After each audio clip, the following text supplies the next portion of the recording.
살면서 하나님의 명령이다라고 믿고 순종해 본 적이 있습니까?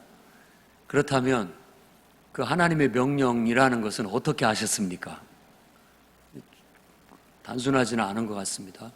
어떤 분은 주의 종으로 하나님께서 부르셨다라고 믿고 그걸 하나님의 명령으로 삼고 평생 주님을 위해, 복음을 위해 자신의 삶을 헌신한 사람들도 있습니다. 또 어떤 사람은 하나님께서 교회를 건축하라고 또 명령을 주셔서 그 사명을 받들어 교회를 건축하기도 하고, 또 하나님과 하나님 나라 그리고 교회를 위해 또 나름대로 하나님의 명령이다 믿고 여러분들이 이사하기도 하고, 때로는 어떤 일을 결단하고 행동에 옮기기도 하고, 또 헌신하기도 하고, 또 헌금을 하기도 하고, 여러 가지 일들을 많이 한다고 생각합니다. 저는 여러분들이 하나님의 명령을 잘 해석해내고 그 명령을 따라 살아감으로써 하나님의 큰 역사를 이루고 귀하게 쓰임받는 그런 인생들이 다 됐으면 좋겠습니다. 오늘 20년 동안 외삼촌 라반의 집에서 더부살이를 하고 있던 야곱에게도 하나님이 나타나셔서 고향으로 돌아가라는 명령을 내려주셨습니다. 그는 이것이 하나님의 지시, 곧 하나님의 명령임을 확실히 믿고 그의 아내들을 불러 상의하고 결국 고향 땅으로 돌아가는 결단을 내리게 됩니다. 오늘 본문의 말씀이 바로 그 하나님의 명령의 말씀을 듣고 자기의 아내들과 상의하는 내용이 나타나 있습니다. 저는 이 말씀을 통해서 다음과 같은 하나님의 말씀을 여러분에게 전하고자 합니다. 첫째는 하나님의 인도하심을 받아서 움직이시기 바랍니다. 이건 단순한 거예요. 이거 모르는 사람이 교회에 다니는 사람 없을 겁니다. 다 하나님의 인도하심을 따라 우리가 가기도 하고 멈추기도 하고 또 말하기도 하고 행동하기도 하고 다 하나님의 인도하심을 따라야 된다라고 하지만 한번 그걸 곰곰이 묵상해 보십시오. 하나님의 인도하심이라는 것을 구체적으로 말해보라고 한다면 무엇을 보고 하나님이 나를 인도하셨다라고 여러분은 말할 겁니까?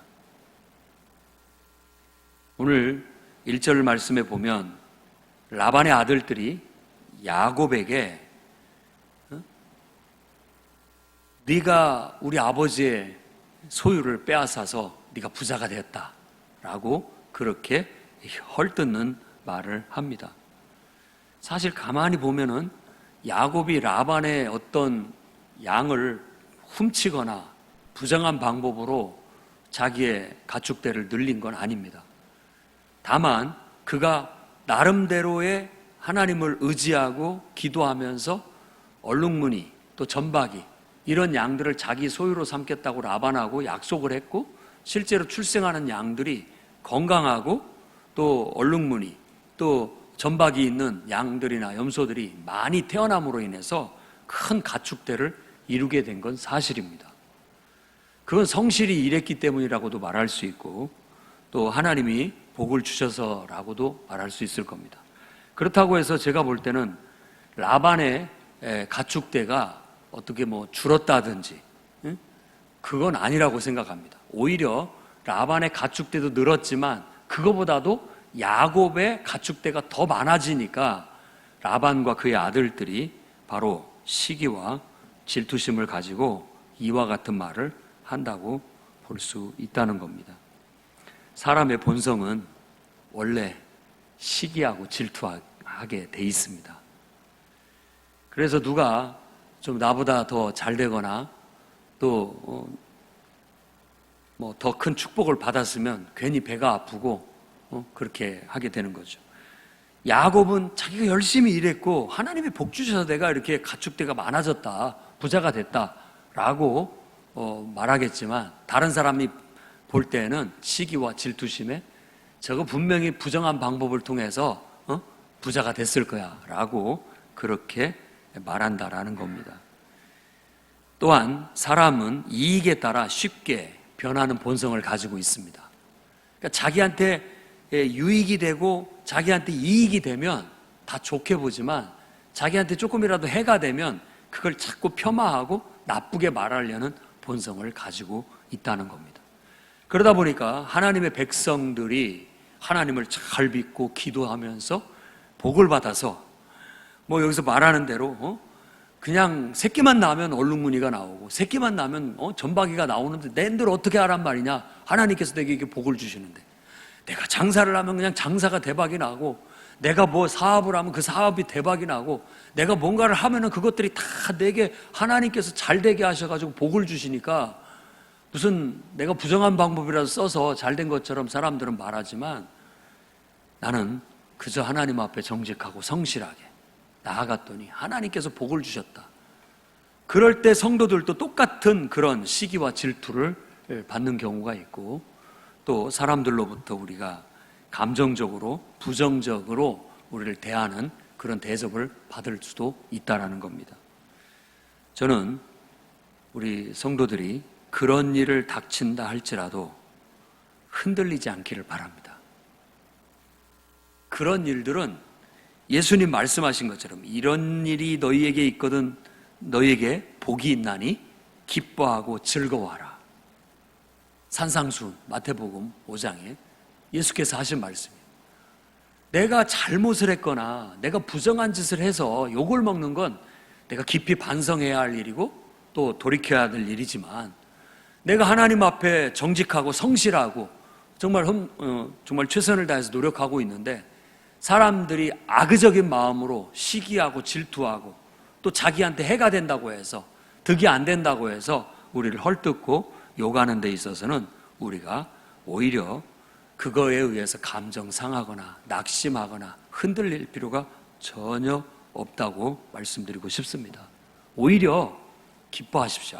내가 하나님 앞에 잘 살고 있구나. 하나님께서 내게 복을 많이 주셨구나. 그것 때문에 사탄이 혹은 세상이 나를 시험하려고 이러한 일들을 하는구나 라고 생각을 하셔야 됩니다. 그래야 우리가 흔들림 없이 하나님의 뜻대로 잘 갈 수 있게 되는 겁니다. 자, 오늘 말씀에서 이와 같은 상황 속에서 야곱은 내가 이제 여기를 떠날 때가 됐구나 라고 해석한다면 오산입니다. 그러니까 내가 기분 나빠, 그러니까 그냥 획 돌아서 가지고 너희들하고 같이 못 살겠어 하고 떠난다면 그건 하나님의 인도를 받는 사람이 아닙니다. 그러니까 신앙으로 사는 것이 아닌 것이죠. 그런 일들이 있지만 그런 것에 전혀 흔들리지 않습니다. 성도들은 하나님을 바라보고 하나님을 믿고 하나님을 섬기는 사람은 사람에게 의해서 흔들리거나 환경에 의해서 흔들려서 어떤 것을 감정적으로 결정하고 판단하고 행동하지 않습니다. 오히려 하나님이 말씀하신 것에 따라 움직인다는 겁니다. 오늘 야곱이 떠나겠다라고 스스로 마음을 먹은 것이 아니라 하나님께서 너는 이제 네 고향 땅으로 돌아가라 라고 명령하셨기 때문에 그가 움직인 거라는 거예요. 성도들은 하나님이 말씀하실 때 움직여야 됩니다.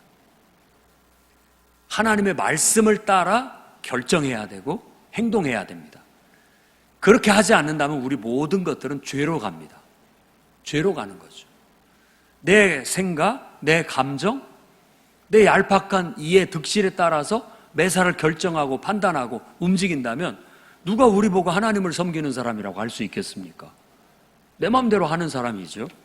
하나님을 섬기는 사람이라는 것은 하나님 뜻대로 하나님 명령대로 한다, 준행하는 사람이라는 그런 의미를 갖고 있습니다. 예를 든다면 오늘 말씀에서도 외삼촌이 아무리 자기를 못되게 굴어도 하나님이 머물고 있어라 하면 머물러 있어야 되는 겁니다. 그게 하나님을 섬기는 사람이죠. 외삼촌 보고 있는 것이 아니라 하나님을 보고 있는 거예요. 하나님 말씀이니까 그 말씀대로 지키고 있는 거죠. 하지만 내가 아무리 외삼촌하고 사이가 좋고 둘도 없는 사이고 절대 떠나고 싶지 않다 할지라도 하나님이 떠나가라 한다고 한다면 그 명령에 따라서 눈물을 머금고라도 하나님 말씀에 순종하여 떠나가야 되는 겁니다. 그게 바로 성도의 삶의 방식인 거예요. 저도 오랜 동안 목회를 해오고 있습니다마는 성도들이 이 원칙을 지켜서 행하는 사람을 그렇게 많이 보지는 못했습니다. 많이 보지는 못했어요. 대부분은 자기 생각, 자기 감정, 되게 기분이 나빴거나 또 마음이 상했거나 혹은 뭔가 뭐 때문에 실망을 했거나 자기 감정에 겨워서 하나님의 뜻과는 상관없이 어떤 일을 결정하고 행동하는 경우를 많이 봤습니다. 그러면서도 자기가 믿음이 좋은 사람인 줄 혹시 착각하고 있다면 아직 그 부분에 있어서는 훈련이 되지 못했다라고 말하고 싶어요. 그래서 저도 이 교회에 등록하고 함께 신앙하라는 생활을 하는 모든 성도들에게 이것을 분명하게 가르치고 싶습니다. 우리는 내 감정, 내 생각, 어떤 내 이해 득실에 따라서 움직이는 사람들이 아닙니다. 하나님께 기도하고 하나님께서 내게 말씀하셨을 때 그 말씀을 붙잡고 움직이는 사람이라는 걸 여러분 깊이 기억하시고 여러분들이 꼭 이 원칙대로 살아 나아갈 수 있기를 바랍니다. 야곱은 외삼촌이 자기를 대하는 것이 달라져서 또 외삼촌의 아들들이 자기들을 미워하고 욕하고 괴롭혀서 그래서 당장 떠나야 되겠다라고 마음먹은 게 아닙니다. 아니에요. 그에게 하나님께서 나타나셔서 이제는 네 고향 땅 그걸로 돌아가라 말씀하셨기 때문에 그 말씀에 순종하여 나아가는 거예요. 성도들은 직분을 맡을 때에도 직분을 그만둘 때에도 또 성도들은 어떤 것을 할 때에도 하지 않을 때에도 항상 그 이유와 핑계를 구실을 하나님 말씀에서 찾아야지 사람을 핑계대거나 환경을 핑계대면 안 됩니다. 여러분 훈련을 하십시오. 훈련을 하시고 상황이나 환경 속에서도 하나님이 말씀하시고 역사하시기도 하지만 그 환경 속에서도 때로는 하나님의 말씀이 환경은 떠나야 될 상황임에도 불구하고 하나님은 머물러 있으라고 할 수 있습니다. 예를 든다면 사도 바울이 예루살렘에 가고자 했을 때 곳곳에 있는 예언자들이 바울의 띠를 가지고 예루살렘에 가지 마라. 거기 가면 띠로 자기 손을 결박하면서 가면 결박당하게 될 거다. 감옥에 갇히게 될 거다. 가지 마라고 예언을 합니다. 그러나 바울은 그것이 하나님의 뜻이 아니고 결박을 당해 감옥에 간다 할지라도 예루살렘에 가서 자기의 선교를 보고하고 또 다른 하나님의 비전을 향해 나아가야만 했기 때문에 그 길이 순교의 길이고 감옥에 가는 길이라 할지라도 그는 그것이 하나님의 명령이라고 믿고 가게 된 겁니다. 해석이 다르죠. 하나님의 말씀을 붙잡고 우리는 사는 사람입니다. 때로는 머물러라 하면 내가 아무리 머무르기 싫어도 머물러야 되고 내가 아무리 머무르고 싶어도 하나님이 가라 하면 가야 되는 것이 바로 그것이 하나님을 섬기는 사람이고 하나님의 인도함을 받아서 살아가는 성도라 할 수 있겠다는 겁니다. 그러니 오늘 저와 함께 여러분들이 돌아볼 수 있기를 바랍니다. 지금 하나님의 말씀에 의해서 나는 인도받고 살아가고 있는가? 내 기분 내키면 하고 뭔가 좀 기분이 마음에 안 내키면 안 해버리고 너무 그러고 있지는 않은가? 내 감정, 내 생각, 내 이익을 따라서 뭔가를 판단하고 계산하고 재고 나가고 있지는 않은가? 그렇다면 이 모든 것을 이제는 하나님께로 연결을 시키십시오. 하나님께로 연결을 시켜서 하나님이 주어가 돼서 그걸 해석해보고 설명해 보시려고 노력하셔야 됩니다. 그래서 말이 되거든. 그건 하나님의 명령이라고 하나님의 뜻이라고 우리가 받아들이고 해석하는 겁니다. 그게 믿음이에요. 하나님의 명령을 들었다, 하나님의 말씀을 들었다, 초자연적인 하나님의 역사를 통해서 어떤 꿈을 통해서 역사하시기도 하고 기도를 통해서 환상을 통해서도 우리에게 뭔가를 깨우쳐 주시기도 하고 또 기록된 말씀을 통해서 그 기록된 말씀을 묵상하다가도 깨닫게도 해주시지만 그 모든 것 속에 하나님의 관점에서 하나님이 주어가 돼서 하나님이 이 주어가 돼서 설명해보고 해석했을 때 하나님의 뜻에 부합되고 하나님의 명령에 부합이 된다면 그것을 우리는 하나님의 인도하심으로 받아들이고 그것을 믿고 나아갈 수 있어야 되겠습니다. 오늘 과연 우리는 하나님 말씀에 의존해서 판단하고 그분의 인도함을 받고 있는가? 혹은 내 감정, 내 생각, 내 이익에 따라 계산하고 움직이고 있지는 않은가 돌아볼 수 있기를 주의 이름으로 축원합니다. 두 번째로는 하나님의 명령을 준행할 수 있도록 설득을 잘하는 여러분이 되시기를 바랍니다.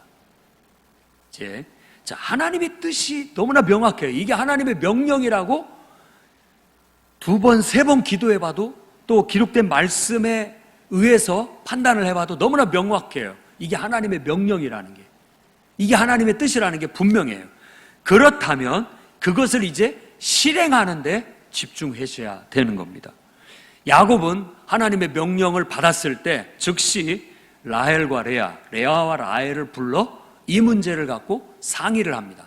상의라고 하지만 하나님 앞에서 자기가 받은 명령을 자기 아내들에게 전달하는 것이고 그 명령을 우리가 준행해야 된다라고 그들을 설득하고 있는 것입니다. 맨 먼저 지금 현 상황을 설명합니다. 지금 상황이 이렇게 돌아가고 있다.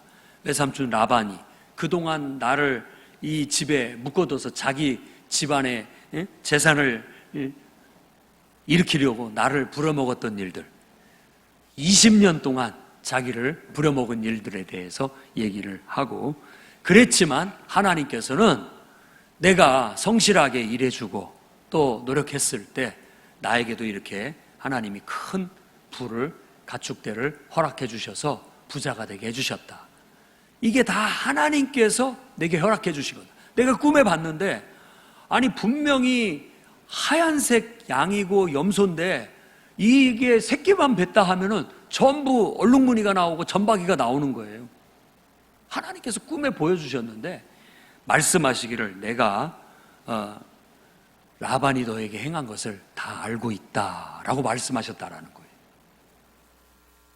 이와 같이 자기의 삶 속에 하나님이 어떻게 도우시고 인도하셨고 역사하셨는지에 대한 간증을 들려줍니다. 현 상황을 설명하고 그 속에서, 삶 속에서 하나님이 어떻게 나를 도우시고 인도하셨고 축복하셨는지 간증을 하게 되는 거예요. 그리고 가장 결정적인 것은 꿈에 베델에 하나님께서 나타나셔가지고 이제 바로 일어나 이곳을 떠나 내 출생지로 돌아가라고 너무나도 생생하고 분명하게 말씀해 주셨다라고 그렇게 얘기를 하는 겁니다. 이게 바로 설득이에요. 설득. 그러니까 제가 설교를 하는 것도 여러분한테 설득을 하는 겁니다. 내가 설득을 하는 것은 여러분이 내 말을 들으십시오, 나를 따르십시오 라고 하는 것이 아니라 잘 들어보십시오. 현 상황은 이렇고 하나님이 이와 같이 우리 가운데 함께 하셨고 역사하셨고 하나님께서 이렇게 하라고 우리에게 명령을 주셨습니다 라고 여러분들한테 하나님의 명령을 전달하는 거고 하나님 말씀을 전달하는 거예요. 그러면 여러분들이 그걸 곰곰이 들어보고 과연 그것이 하나님의 명령이다 라고 확신을 한다면 여러분이 나를 따르는 것이 아니라 하나님의 명령에 순종해 나아가게 되는 겁니다. 그래서 우리가 16절에 말씀에 보면 라헬과 레아가 하는 말이 이제 하나님이 당신에게 이르신 일을 다 준행하십시오 라고 말하는 거예요. 자, 내가 당신을 따르겠습니다, 함께 하겠습니다 라는 말은 야곱이 믿는 하나님, 그리고 야곱에게 비전을 주고 꿈을 주고 사명을 주고 말씀을 주신 그 하나님을 따르겠다라는 말과 같다라는 겁니다. 그래서 교회는 설교자를 따르는 것이 아니라 설교자를 통해서 말씀하시는 하나님, 그를 통해서 비전과 꿈을 제시하신 그 하나님을 우리가 듣고 그 하나님의 꿈을, 그 하나님의 비전을, 그 하나님의 약속을, 그 하나님의 말씀을, 명령을 이해하고 그것을 공유하고 받아들였을 때 함께 하겠다라는 결단이 나오게 되는 겁니다. 교회에 여러분들이 등록하셨을 때 물론 그냥 하셨을지 모르겠지만 그런 무언의 언약이 있는 겁니다. 나는 이 풍요로운교회 비전에 풍요로운교회를 통해서 하나님이 주신 사명을 함께 감당하겠습니다 라는 동조로서 여러분이 이 교회에 등록하고 가입하고 함께 하는 겁니다. 그렇게 해서 우리는 하나님의 명령을 따르는 거고 하나님을 섬기는 거고 하나님의 명령을 준행해 나가는 그런 동료가 되는 거예요. 진정한 동역자가 될 수 있다라는 거예요. 동역자라는 것은 바로 같은 비전, 같은 명령, 같은 사명을 함께 공유하면서 그걸 이루기 위해서 함께 동참하고 동조하고 서로 협력하는 그런 관계를 말하는 겁니다.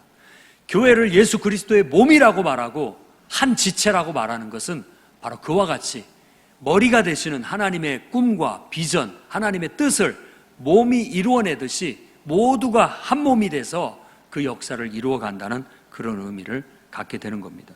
그래서 하나님 나라의 비전과 그 가치를 이해하고 공유한다면 저와 여러분은 한 몸입니다. 한 동역자예요.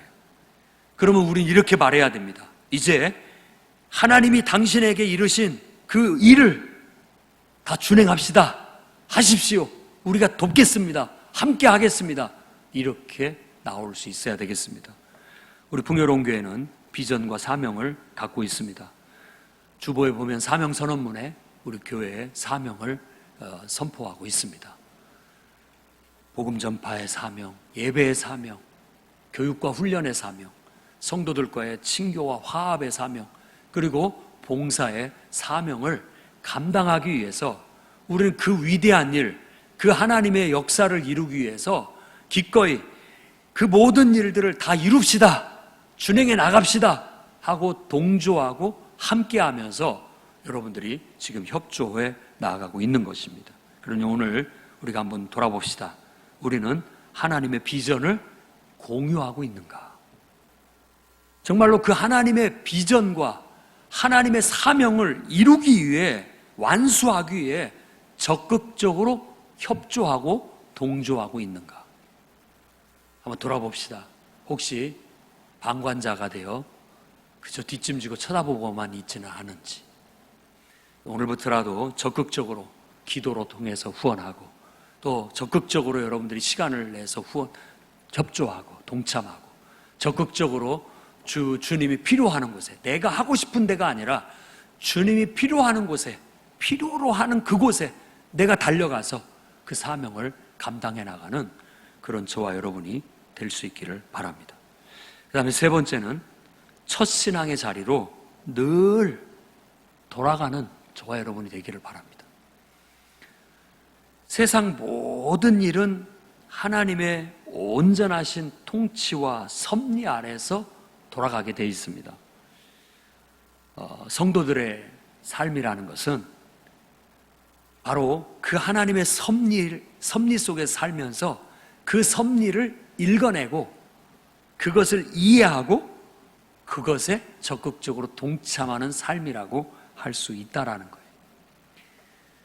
야곱이 그 삶 속에서 자신을 보호하시고 축복해 주셨다라는 것을 자기 삶을 돌아보면서 해석해내듯이 우리도 우리의 과거의 삶, 그리고 지금 현재에 돌아가는 모든 상황 속에서 하나님이 우리를 보호하시고 정말 우리에게 축복하신 것들을 찾아내고 읽어내고 해석하고 감사하고 그 섭리 속에서 하나님이 우리에게 뜻하시는 바가 무엇인지 하나님의 뜻을 읽어내고 하나님의 명령을 읽어낼 수 있는 그런 성숙한 신자가 되어야 되겠습니다. 그런데 늘 하나님께서는 우리가 잘 알지 못하는, 때로는 정말 혼란스럽고 복잡한 인생을 굽어 돌듯이 살아가는 그 삶 속에서 헤매고 있을 때, 방향을 잡지 못하고 있을 때 항상 주님은 나타나셔서 네 신앙의 첫 자리로 돌아가라고 말씀하신다는 겁니다.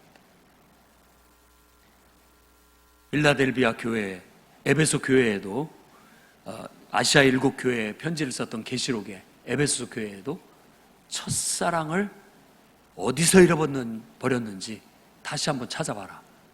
첫사랑을 회복하라고 얘기를 하는 겁니다. 그 말은 첫신앙의 자리가 우리에게 있어서는 가장 온전한 하나님과의 관계, 그리고 은혜의 관계, 축복의 관계 속에 놓여져 있는 상태인 거예요. 우리가 살다 보면 나도 모르게 바쁘다는 핑계로, 또 여러 가지 사건 사고로 인하여, 또 여러 가지 이해관계로 인하여 가끔 그런 데서부터 이렇게 잊어버리고 살아가는 경우가 있습니다. 그런데 하나님은 그럴 때마다 우리 경고의 사인을 주셔요. 어떤 인생의 문제가 발생해서 자기를 돌아볼 수 있는 기회를 주신다라는 것. 그런 사이렌이 울릴 때, 경고음이 들렸을 때 우리가 곰곰이 이렇게 하나님 앞에 서게 되면 하나님은 너의 첫신앙을 돌아봐라, 다시 그리로 돌아가라 라고 말씀하시는 거예요. 오늘 야곱의 꿈에도 하나님의 사자를 통해서 말씀하셨습니다. 네 고향 베델의 하나님, 그 하나님을 만나서 거기에 돌을 기둥으로 세우고 거기에 기름을 붓고 하나님 앞에 서원했던 때를 잊었느냐? 그때를 기억하고 첫신앙으로 다시 돌아가라 라고 주님은 말씀하고 있다라는 것입니다. 일어나 이곳을 떠나 내 출생지로 돌아가라. 이 말씀을 저는 여러분들에게 지금 하나님께서 네가 처음 나를 만났을 때, 처음 인격적으로 나에게 신앙을 고백했을 때, 처음 네가 나에게 너의 인생을 헌신하고 맡겼을 때, 그때 그 신앙으로 돌아가라고 주님이 말씀하시는 음성으로 들을 수 있기를 바랍니다. 성도들은 첫사랑, 첫 믿음을 항상 잊지 말아야 되고, 한참 정신없이 살다가도 늘 다시 그 신앙의 자리로, 늘 다시 그 기도의 자리로, 그 하나님 앞에 은혜 받는 그 자리로, 그 축복받았던 그 신앙, 그 상태로 다시 늘 회귀하고 돌아설 수 있어야 됩니다. 변화무쌍한 인생을 살지만, 늘 굽어도는 듯한 인생을 살지만 우리는 늘 신앙의 첫 자리에 다시 돌아가고 해서 변함없이 이 신앙을 신실하게 유지해 나아갈 수 있어야 되겠습니다. 오늘 여러분 돌아보시기를 바랍니다. 나는 지금 첫사랑, 첫 믿음을 잘 지키고 있는가? 혹시 잊어버리지는 않았는가? 무엇 때문에 그것을 망각하고 있지는 않았는가? 처음 인격적으로 하나님 만났을 때의 그 기쁨과 감격을 지금도 유지하고 있는가? 한번 돌아보시기 바랍니다. 그 기쁨을 잃어버렸다면 다시 회복할 수 있기를 바랍니다. 그 감격을 잃어버렸다면 다시 회복할 수 있기를 바랍니다. 처음 주님을 만났을 때 주셨던 말씀, 비전, 사명, 그거 지금 변함없이 잘 감당하고 있는지 한번 돌아보십시오. 사명을 내가 언제까지 기억하고 있는지, 지금은 생각도 안 나고 내가 무엇을 위해 살아가는지, 내가 하나님 앞에 약속했던 것, 주님을 위해서 이렇게 하겠다고 헌신했던 것, 하나님께로부터 명령으로 받아서 평생 내가 그것을 하나님 앞에 지키고 살겠다라는 것들, 이런 것들을 지금 바쁘다는 핑계로, 인생이 복잡하다는 핑계로, 또 여러 가지 힘들다는 핑계로 망각하고 제대로 감당하지 못하고 있다면 다시 회복할 수 있는 시간이 되기를 바랍니다. 무너진 하나님과의 관계를 회복합시다. 다시 잃어버린 사명을 되돌립시다. 그래서 처음 은혜 받은 그 자리, 처음 하나님 앞에 사명받고 헌신했던 그 자리로 돌아가서 다시 우리의 신앙의 생명력을 깨워내고, 그로 인하여 하나님의 역사를 이뤄내고 하나님의 큰 영광을 드러낼 수 있는 저와 여러분이 되기를 주의 이름으로 축원합니다. 기도하겠습니다.